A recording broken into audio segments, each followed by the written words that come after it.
آگے بڑھاتے ہیں، ابرار صاحب سوال کیجیے گا۔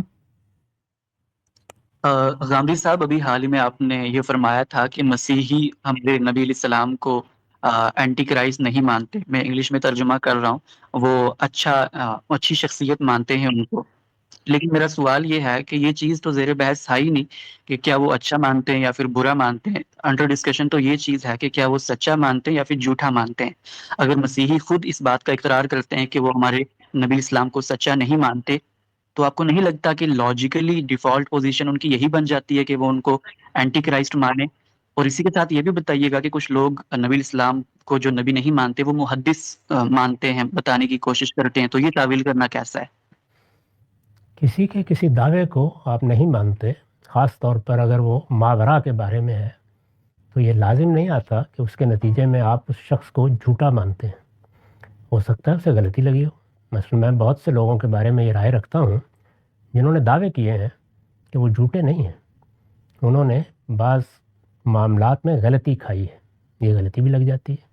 تو اس لیے آخری نتیجہ ہر حال میں ایک ہی نکل آئے، اس سے اجتناب کرنا چاہیے۔ تو میں نے یہ توجہ دلائی تھی کہ اس وقت مسیحی کیا مانتے ہیں، ہر شخص سے تو ہم نے بات نہیں کی، عام لوگ کیا مانتے ہیں وہ ہم نے یہاں آ کے دیکھا ہے، ان کے اندر رہ کے دیکھا ہے، بہت سی چیزوں کے بارے میں معلومات ہی نہیں ہے ان کو، ماننا کیا ہے بہت دور کی بات ہے۔ پھر یہ کہ جو مذہبی لوگ ہوتے ہیں ان کے بھی بہت سے درجات ہیں،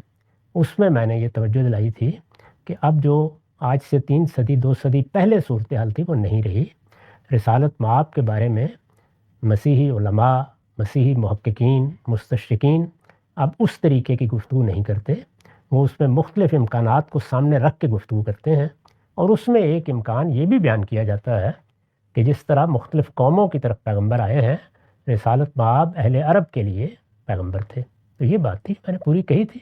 اس سے جو نتائج آپ نے نکالے ہیں کہ میں نے کوئی سب کے بارے میں ایک فتویٰ دے دیا، ایسی کوئی بات نہیں۔ جی بالکل واضح ہے، لیکن اور صاحب یہ کہا جاتا ہے کہ برصغیر کے اندر جو مسیحیوں کے ساتھ مناظرے ہوتے تھے اس میں باقاعدہ انہوں نے یہی لفظ استعمال کیا رسالت پاک صلی اللہ علیہ وسلم کے بارے میں، جو المسیح الدجال کے پس منظر میں ہمارے یہاں زیر بحث ہے بعض یہ 2 مناظر۔ صدی پہلے جب وہ آئے تھے اس وقت ظاہر ہے کہ بڑی طاقت کی حیثیت سے آئے تھے،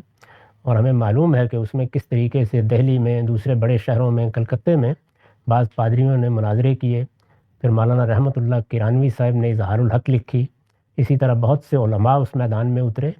تو اس زمانے میں طبیعتوں میں تلخی بھی تھی اور طاقت کا نشہ بھی تھا، لیکن اب صورتحال 2 صدی بعد ایسی نہیں۔ جی بالکل واضح، آگے بڑھاتے ہیں۔